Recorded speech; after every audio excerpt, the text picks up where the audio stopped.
नाशिक महानगरपालिकेतील महापौर आणि उपमहापौर पदासाठी उद्या होणाऱ्या निवडणुकीच्या पार्श्वभूमीवर राजकीय हालचालींना कमालीचा वेग आला आहे। विशेषतः भाजपकडून मोठी रणनीती आखण्यात आली असून भाजपचे सर्व नगरसेवक आज अज्ञात स्थळी रवाना झाले आहे।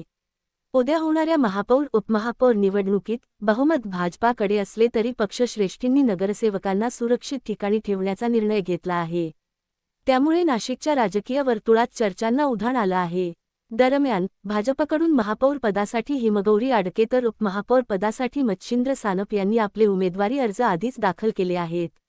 दोन्ही उमेदवारांबाबत भाजपमध्ये एकवाक्यता दिसून येत असून निवडणूक जिंकण्यासाठी पक्षाने जोरदार तयारी केली आहे।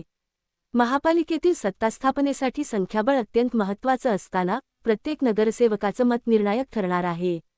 त्यामुळेच सर्व पक्षांकडून नगरसेवकांवर लक्ष ठेवलं जात असून राजकीय हालचाली क्षणाक्षणाला बदलताना दिसत आहेत। उद्या होणाऱ्या या निवडणुकीकडे संपूर्ण नाशिक शहराचं लक्ष लागलं आहे।